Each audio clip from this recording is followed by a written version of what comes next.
జగన్ గారు సాధించాడండి నిజంగా. ఎందుకంటే జగన్ గారు సాధించాడు మెడికల్ కాలేజీల విషయం అయితే కనుక. ఏంటి మెడికల్ కాలేజీలు ఏదైతే ప్రైవేటీకరణ అన్నారు కదా అవి ఆపేస్తున్నారా అని అంటే ఆపటం గురించి కాదు, కానీ ఏదేమైనా ప్రజల్లోకి ఈ విషయాన్ని తీసుకెళ్లడంలో జగన్ గారు సాధించాడని చెప్పాలి. అందుకు తోడు ఒక సంచలనమైనటువంటి ట్వీట్ అయితే జగన్మోహన్ రెడ్డి గారు ఒక ట్వీట్ చేశారు. ఆ ట్వీట్ నేను చదివి వినిపించాలని వీడియో చేస్తున్నాను. ఫస్ట్ అయితే లైక్ చేయండి చెప్తాను. లైక్ చేస్తే నాకు మోటివేషన్ ఉంటుంది. ఎక్కువ మందికి ఇన్ఫర్మేషన్ షేర్ అవ్వాలంటే మీరు లైక్ చేయాలి. లైక్ చేయడం మీ బాధ్యత అని చెప్తాను. కొత్తగా మన ఛానల్ చూస్తే పక్కాగా సబ్స్క్రైబ్ చేయండి. ప్రజా సమస్యల మీద, ప్రజల పోరాటాల మీద మన వీడియోలు ఉంటాయి. అంతేకాదు ఈ వీడియో మీద పూర్తిగా చూసి మీ అభిప్రాయాన్ని అయితే కామెంట్ రూపంలో తెలియజేయండి. మర్చిపోదు ఫస్ట్ అయితే కనుక లైక్ చేయండి. ఎవరైతే జగన్మోహన్ రెడ్డి గారు చేసిన ట్వీట్ ఏంటో చదివిన తర్వాత మిగిలిన విషయాలు మాట్లాడుకుందాం.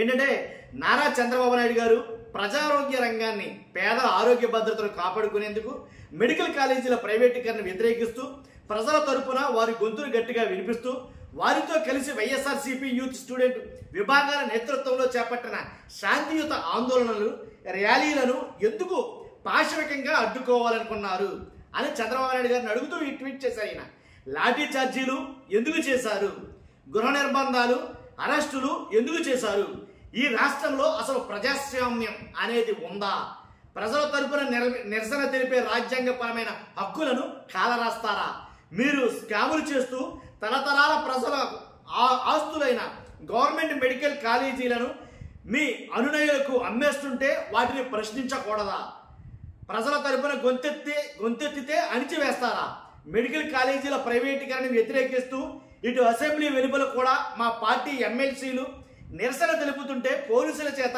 దౌర్జన్యం చేయించడం మీ బరి తెగింపు కాదా, ఇది కవర్ చేస్తున్న మీడియా ప్రతినిధులపై దాడులకు దిగుతారా, ఏమిటి మీ రాక్షసత్వం, మీరు ఏంటి, అంతేకాదు మీరు స్కాములు చేస్తూ మీరు ఎంతగా తెగబడిన ప్రజా ప్రయోజనాల పరిరక్షణ కోసం మా పార్టీ ఆధ్వర్యంలో మా నాయకులు వీరితో పాటు యువతీ యువకులు, స్టూడెంట్లు తెగింపు చూపారు.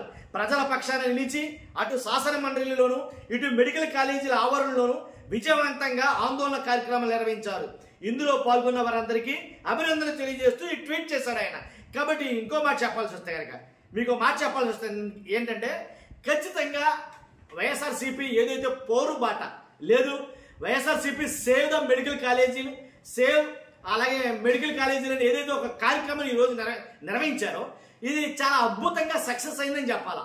ఒక రకంగా చూసుకుంటే అటు అసెంబ్లీ వైపు కూడా ఎవరో చూడలేడేమో, అసెంబ్లీ సమావేశాలు కూడా ఎవరో చూడలేదేమో, మ్యాక్సిమం రాష్ట్రం మొత్తం కూడా ఏదైతే సేవ్ ఏపీ మెడికల్ కాలేజీలు ఏదైతే ఒక కార్యక్రమం నిర్వహించారో ఆ కార్యక్రమాన్నే తిలకించారని చెప్పాలా. ఎందుకంటే ప్రతి చోట కూడా చాలా నిర్బంధాలు అయితే జరిగాయి. ఒక చోట లాఠీ చార్జ్ జరిగింది అన్నారు, అలాగే కొన్ని చోట్ల అయితే కనుక రాస్తారోకుల్ని, నిరసనల్ని అరెస్టులు చేసి, హౌస్ అరెస్టులు చేసి, దిగ్బంధనం చేసి నానా రకాలుగా అయితే కనుక వాళ్ళకి అడ్డు తగిలారు. కానీ ఎక్కడ కూడా తగ్గకుండా మెడికల్ కాలేజీలు దగ్గరికి వెళ్ళి మెడికల్ కాలేజీ పైలకి అలాగే చాలా అయితే కనుక ఆంధ్రప్రదేశ్ మొత్తం కూడా ఆలోచించేలాగా ఈరోజు కార్యక్రమం అయితే జరిగిందన్నమాట వాస్తవమే. కాబట్టి ఈ రకమైనటువంటి ఈ ఏదైతే జరిగిందో కాబట్టి ఖచ్చితంగా 100% జగన్మోహన్ రెడ్డి గారు ఈ విషయంలో సక్సెస్ అయ్యాడు. కాకపోతే ఏంటంటే మెడికల్ కాలేజీలు దీంతో వెనక్కి వస్తాయా రావనే తర్వాత విషయం. ఈ రోజైతే కనుక రాష్ట్ర ప్రజలు మొత్తం చూసారని ఖచ్చితంగా చెప్పాలి. చూస్తున్నారు మీరు అందరూ కూడా ఖచ్చితంగా ఫస్ట్ అయితే లైక్ చేయండి. కొత్తగా మన ఛానల్ పక్కగా సబ్స్క్రైబ్ చేయండి. Thank you very much.